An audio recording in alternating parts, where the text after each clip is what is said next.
back in the day, we had social commentators, like comics who were like Lenny Bruce, Carlin, Pryor, who shed light on serious social issues. And then we had Howie Mandel, who put a glove over his face and blew it up. So there's all sorts of comedy.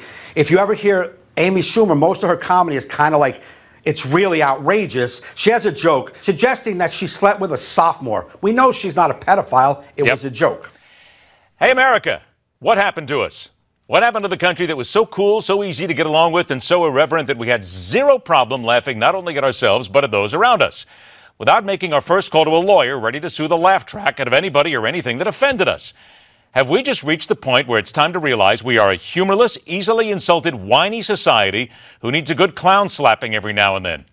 Break out the gags. Come on, let's get to work. Our guest is veteran comic, actor, stand-up comedian, and writer who hails from Long Island, New York, which, as everyone knows, is a perfect breeding ground for just about anything funny. Catch him on late-night TV and in comedy clubs, Joe Devito. And we also welcome in psychologist and author and expert on how to balance everything in life, the stress doctor, Terry Lyles. Gentlemen, thanks so much for joining us. And Joe, seeing as we're talking about comedy here, let's get to you. This whole thing started when Amy Schumer had a 2-year-old joke that was told on Comedy Central called "I used to date Hispanic guys, but now I prefer consensual." Everybody went screamingly nuts. There were op-eds everywhere. Joe, when did we stop being able to take a joke in this country?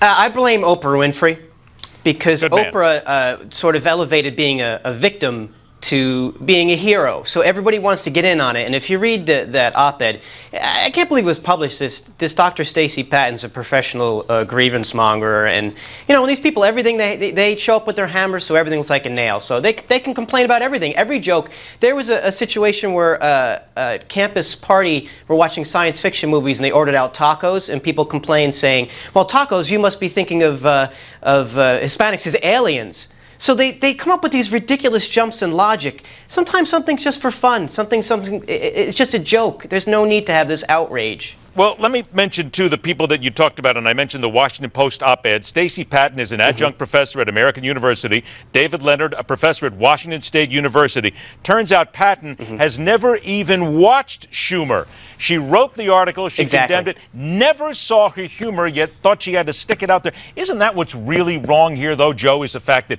people see it, they don't take it in context, so they immediately got to get out there and make a name for ourselves.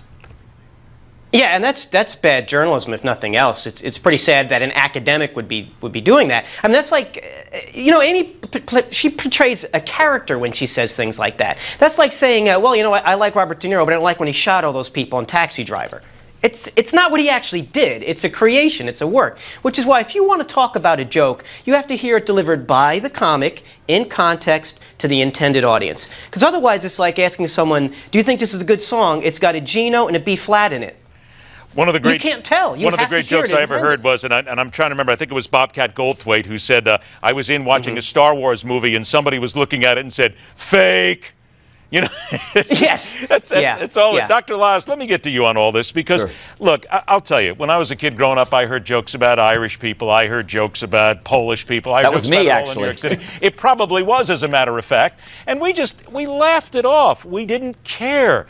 When did we become so damn sensitive? You know, I think we live in such a psychoanalytic world, and my field is, you know, psychology and physiology, and I think that's part of, you know, what was just mentioned about is that, you know, not everything should be so serious. I mean, you know, comedians are talking about things in life that, you know, make us interesting and make us diversified. And there's not a problem with that. And like was just mentioned, things have to be taken in context. I mean, if you take things out of context, I mean, look at all the things that are written comedically, you know, that we watch on television. We go to the shows and watch, you know, in the big screen. But as soon as you step on someone's toes, I think because of the social media access world we live in, anyone can jump on board regardless of what you have to say about it and have a voice. You couldn't do All in the Family anymore. You certainly couldn't do it at this time in life. You couldn't do Animal House. Right. You probably couldn't do Meatballs or Caddyshack or any of the others, which everybody loves. Spaceballs, even, for crying out loud. But Jerry Seinfeld, Terry, made a very good point. He talked about colleges, saying they're not going to play him because the kids there have no sense of humor.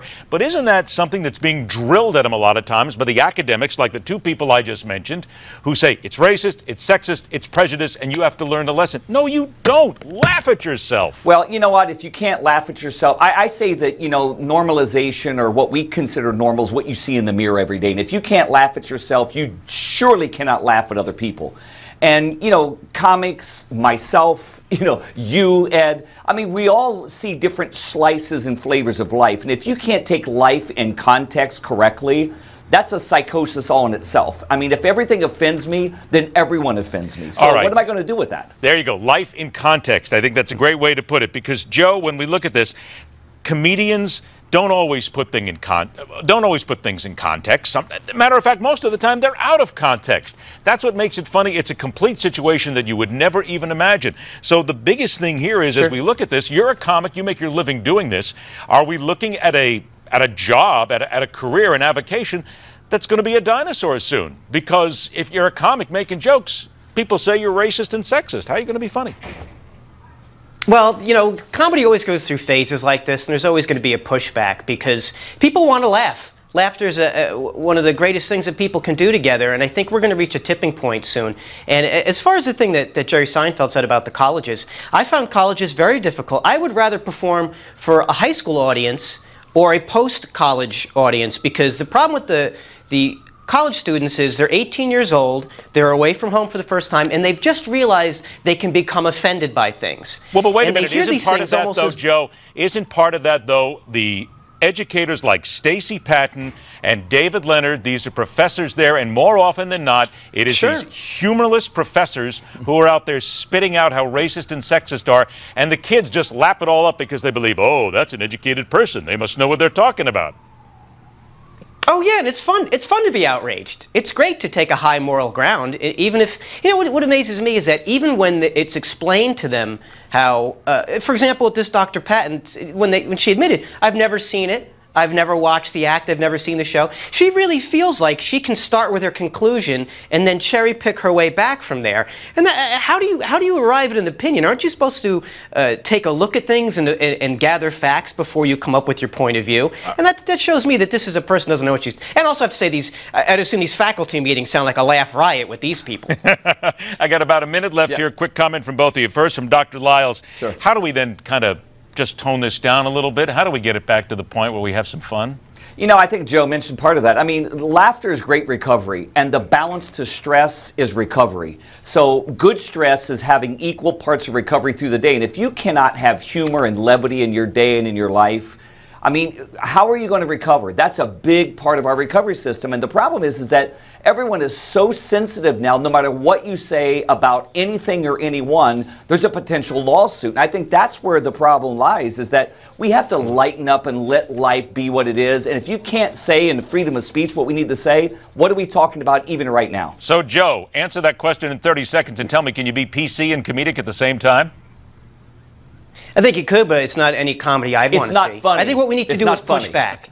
Yeah, you have to push back. And if you're dealing with someone who reads a modest proposal and thinks that instead of satire, it's an idea for recipes for eating Irish children, that person is just stupid. And you can't let them decide what you have to do. So don't apologize, push back, stand your ground, and don't let this overwhelm any form of expression, let alone comedy. Ed, this is why we have life insurance policies and litigation policies. Come on, really? Come on, I said this on my social media page last week. I even put it on Amy Schumer's page. I said, don't you apologize, girl. You go right ahead, tell more jokes, be as politically incorrect as you possibly can. I love you. She's funny. So is our guest, Joe Devito, that is, not necessarily Terry Lyles. Hey, don't forget, joedevito.com. Check it out there.